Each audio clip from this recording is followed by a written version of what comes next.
Welcome to the Rick Helps Real Estate Show. I am back in Arizona after a lengthy trip up to the Pacific Northwest. Hope everybody's well. Used to joke a little bit around here saying that when it comes to rain, Phoenix gets 7 inches of rain a year, and last year we got it on a Tuesday. Well, this year we got it on a Friday and on a Saturday. I kind of weaved through a bunch of storms on my way home, especially in St. George, Utah. That was a little bit of a nail biter, but Globe, Arizona got hit really hard, and we're going to get to the real estate stuff here in a moment. But if you don't live here, even if you do, you got to see what happened here in Globe. I mean, this is just absolutely brutal. Globe's east of Phoenix on the 60. Look at these cars. They got 2.5 inches of rain, folks, in 20 minutes. Check that out. Propane tanks floating down the main street. Businesses destroyed, at least 3 fatalities.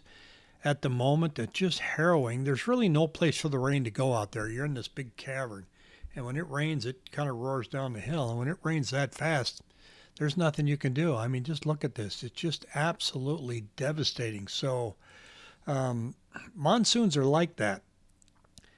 They're very isolated. They show up like in your neighborhood, or they're everywhere. So in other words, it's very rare that we get rain over the entire valley during monsoon season. We get them in cloud bursts, and we get these micro bursts that literally can go down and take the roof off your house, and your neighbor's home is fine. So they're very dangerous. The lightning is spectacular, but we've all been kind of whining and complaining this summer because we haven't had much of a monsoon season. Pretty dry, a lot of dead plants out there, and so it made up for it on Friday and then circled back around on Saturday and hit the area again.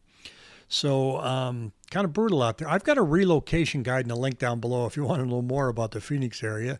Probably doesn't touch too much on the damage that monsoon storms can cause. But here's our active listings currently. See, they've gone up a little bit. Why is that? Well, it's seasonal. Up every year as we exit summer. So really not much of a news story there, except 7-day moving average showing new listings actually coming down. Sales coming down. The gap between the two is pretty narrow, so I don't expect any pricing actions there to happen, either up or down. We're seeing some softening, but we're not seeing an increase in sales. As you can see by that black line, we're 2,500 versus where we were at 2,700. So any chit-chat out there that said that the current talk or the lowering of interest rates is going to spur some activity, it ain't there, folks. It's just not happening. The other thing that's been in the news a little bit, especially in the Cromford market report, is our listing success rate's actually gone up from 64% to 71%. That means 29% of you listed your homes and nada, didn't get anything, didn't sell. So, but it's going up. Now, it could turn around and come back down, but that usually goes up means that asking prices are starting to get a little more realistic and people are accepting offers that are more realistic. So here's your list price per square foot. You can see it's gone down. We had a peak this year of $362. Now we're at $332.38. Those are waiting for prices to come way down. We're not there yet either. This is our CMI, Cromford Market Index by city, by major city. If you want to see this report, I send it out in a newsletter every Monday morning at 7 o'clock along with a commentary. But for the most part, it shows that Scottsdale improved by 12% versus last month as an index. This index measures supply and demand, not whether or not it's busy or slow, just the difference between the two. Because that's all real estate is, the difference between supply and demand. So anything over 110 is considered advantageous for sellers.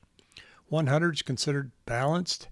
And then you can get down in the weeds here in Queen Creek, Buckeye, and Maricopa, where Maricopa's sitting there at 47.5, buyer's market.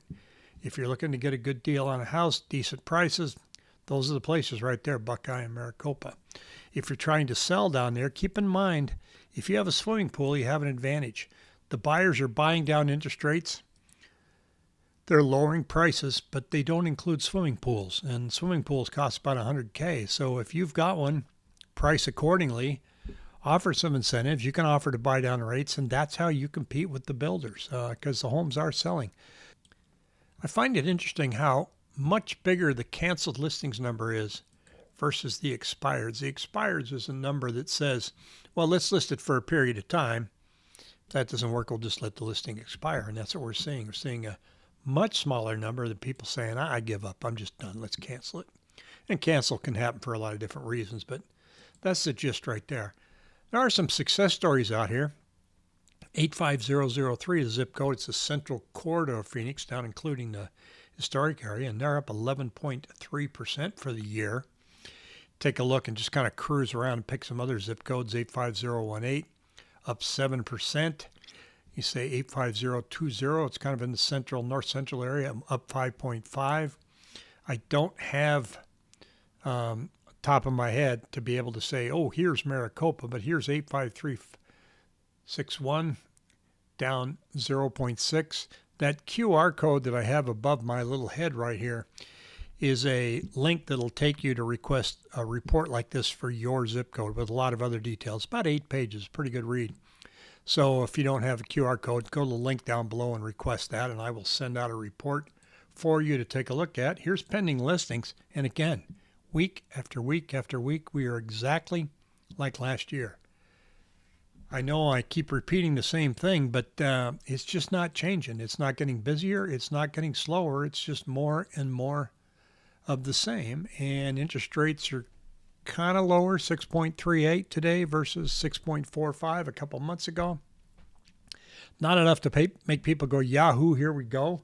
We were a little bit optimistic last week. Some people were, but it's not making people get off the fence. Now, here's an interesting development as a consumer. You got to tell me if this even floats your boat. Does it make any difference? Because I don't think so. Big headlines: Compass to acquire Anywhere, creating the world's largest brokerage. The combined companies be worth $10 billion with roughly 340,000 real estate professionals servicing about 120 countries and territories. So they're offering to purchase Anywhere, which is Coldwell Banker, Century 21, Corcoran Group, Sotheby's, International, Better Home Gardens, and Real Estate. But here's the kicker. They're going to buy them. Compass is really in debt. Anywhere's really in debt, and they're offering a stock exchange to purchase them for $1.7 billion, probably take place next year. It's not going to change how those brokerages operate at all. Maybe it's going to give the agents some kind of leverage, maybe access to different types of technologies out there because of the size. The bigger you are, the more people they're willing to play with you and offer you some neat tools and tricks, but I just don't see it making a difference. When you list your house and I come in and go, well, we have a brokerage, we have 250 agents. And Compass comes in and goes, we have 340,000. What does that mean to you? Nothing. You just want to know what I can do. You don't want to know what the agent in Portugal can do.